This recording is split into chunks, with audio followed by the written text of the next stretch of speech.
استثنا میں لکھا ہے سن اے اسرائیل، خداوند ہمارا خدا ایک ہی خدا ہے۔ تثلیث کا راز یہ نہیں کہ تین خدا ہیں، نہ ہی یہ کہ ایک خدا مختلف اوقات میں مختلف کردار ادا کرتا ہے، بلکہ یہ ایک ابدی خدا ہے جو تین شخصیتوں میں موجود ہے، باپ، بیٹے اور روح القدس میں۔ تینوں برابر، ازلی اور ایک ہی ذات میں مکمل طور پر متحد ہیں۔ یہ کوئی انسانی اختراع نہیں، بلکہ کتاب مقدس کی گہرائیوں میں پیوست ایک حقیقت ہے، اور یہ خدا کی ذات کا بنیادی نقطہ ہے۔ خدا محبت ہے، یعنی کہ خدا کے اندر محبت موجود ہے، اور محبت ہمیشہ رشتے کا تقاضا کرتی ہے۔ سب سے پہلے جان لیتے ہیں کہ تثلیث ہے کیا۔ لفظ تثلیث بائبل میں نہیں آیا، مگر اس کی سچائی پوری کتاب مقدس میں پھیلی ہوئی ہے۔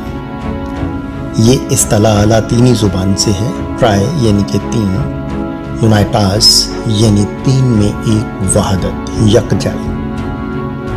خدا ذات میں ایک ہے مگر شخصیات میں تین۔ فار ایگزامپل، پانی تین صورتوں میں ہوتا ہے، برف، مائع اور بھاپ، مگر ہمیشہ H2O ہی ہوتا ہے۔ ویسے ہی خدا کی ایک ذات تین شخصیتوں میں ظاہر ہوتی ہے۔ متی میں لکھا ہے ان کو باپ، بیٹے اور روح القدس کے نام سے بپتسمہ دو۔ لفظ نام واحد ہے مگر تین مختلف شخصیتیں بیان کی گئی ہیں۔ تثلیث کی ہر شخصیت کیا ہے؟ ماخذ خدا باپ، خالق، قائم رکھنے والا، پوشیدہ، قادر مطلق، وہ بولتا ہے، حکم دیتا ہے، محبت کرتا ہے۔ کرنتھیوں میں لکھا ہے ہمارے لیے تو ایک ہی خدا ہے، یعنی باپ، جس سے سب چیزیں ہیں۔ خدا بیٹا کیا ہے؟ مجسم کلام۔ یسوع پیدا نہیں ہوا، وہ ازل سے ہے۔ وہ زمین پر آیا تاکہ پوشیدہ خدا کو ظاہر کرے۔ یوحنا میں لکھا ہے ابتدا میں کلام تھا اور کلام خدا کے ساتھ تھا اور کلام خدا تھا۔ یوحنا ہی میں آگے لکھا ہے اور کلام مجسم ہوا اور ہمارے درمیان سکونت پذیر ہوا۔ یسوع نے گناہوں کو معاف کیا، عبادت کو قبول کیا۔ یوحنا میں اپنے آپ کو میں ہوں کہا، جو خدا نے خروج میں اپنا نام بتایا تھا۔ روح القدس قدرت اور حضوری کا ماخذ ہے۔ کوئی غیر شخصی طاقت نہیں، وہ سکھاتا ہے، تسلی دیتا ہے، مجرم ٹھہراتا ہے، قوت بخشتا ہے۔ یوحنا میں لکھا ہے روح القدس تمہیں سب باتیں سکھائے گا۔ پیدائش میں لکھا ہے اور خدا کا روح پانیوں کے اوپر جنبش کرتا تھا۔ رومیوں میں لکھا ہے روح نے یسوع کو مردوں میں سے زندہ کیا اور آج ہمارے اندر بستا ہے۔ بائبل میں کچھ تثلیث کے لمحے آئے۔ یسوع کا بپتسمہ، متی میں لکھا ہے یسوع پانیوں میں، مطلب بیٹا۔ آسمان سے آواز آئی، یعنی کہ باپ نے دی۔ روح کبوتر کی مانند نازل ہوا ہے، یعنی کہ روح القدس۔ تینوں موجود مگر الگ الگ شخصیتیں۔ ایک عظیم حکم دیتے ہیں خداوند یسوع مسیح۔ متی میں لکھا ہے باپ، بیٹے اور روح القدس کے نام پر۔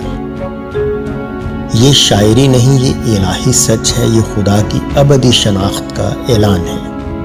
باپ، بیٹا اور روح القدس۔ تثلیث کیوں اہم ہے؟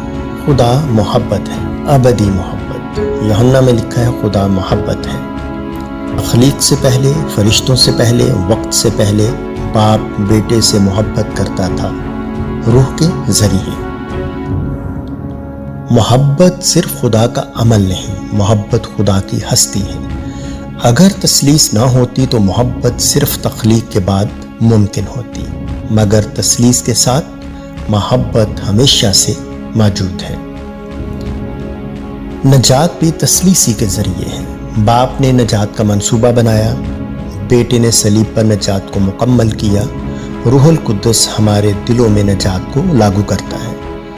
تیتوس کے خط میں لکھا ہے ہمیں بچا لیا روح القدس کی تجدید کے ذریعے۔ خدا کے ساتھ ہمارا رشتہ بھی تثلیثی ہے. ہم باپ سے دعا کرتے ہیں بیٹے کے وسیلے سے روح میں. تثلیث ہمیں الہی رفاقت میں شامل کرتی ہے. اس کا راز اور خوبصورتی دیکھیے. آپ کو تثلیث کو مکمل طور پر سمجھنے کی ضرورت نہیں. جیسے آپ کشش ثقل یا اپنی روح کو مکمل نہیں سمجھتے مگر آپ اسے محسوس کر سکتے ہیں. خدا کوئی تنہا بادشاہ نہیں بلکہ ایک ابدی محبت کی رفاقت ہے جو آپ کو اپنے اندر بلا رہی ہے. کرنتھیوں میں لکھا ہے خداوند یسوع مسیح کا فضل، خدا کی محبت اور روح القدس کی رفاقت تم سب کے ساتھ ہو. سو میرے پیارے بھائیوں اور بہنوں، آپ کو کسی دور دراز طاقت نے پیدا نہیں کیا بلکہ ایک باپ نے آپ کو محبت سے تخلیق کیا. ایک بیٹے نے آپ کے لیے جان دی اور ایک روح آپ کے اندر بسنے کو تڑپ رہا ہے. یہ صرف عقیدہ نہیں، یہ ایک محبت ہے. ستاروں سے پہلے باپ بیٹے سے محبت کرتا تھا، بیٹا باپ میں خوشی پاتا تھا اور روح وہ خوشی کی ندی تھی جو ان کے درمیان بہتی تھی. اور پھر انہوں نے کہا پیدائش میں آؤ ہم انسان کو اپنی صورت پر بنائیں. کیوں؟ تاکہ آپ اس ابدی رفاقت کا حصہ بن سکیں، تاکہ آپ کو وہ محبت ملے جو وقت سے پہلے تھی، تاکہ آپ صرف خدا کو جان نہ سکیں بلکہ اس کے ساتھ چل سکیں، بات کر سکیں اور ہمیشہ کے لیے اس کی محبت میں جی سکیں. تثلیث الجھن نہیں، یہ رفاقت ہے، یہ دعوت ہے، یہ آپ کا گھر ہے. آئیں باپ کے پاس، اس کے بازو کھلے ہیں. بیٹے کو قبول کریں، اس کا خون آپ کے حق میں گواہی دیتا ہے. اور روح القدس کو خوش آمدید کہیں، وہ آپ کے دل میں رہنا چاہتا ہے. خداوند آپ سب کو برکت دے. آمین.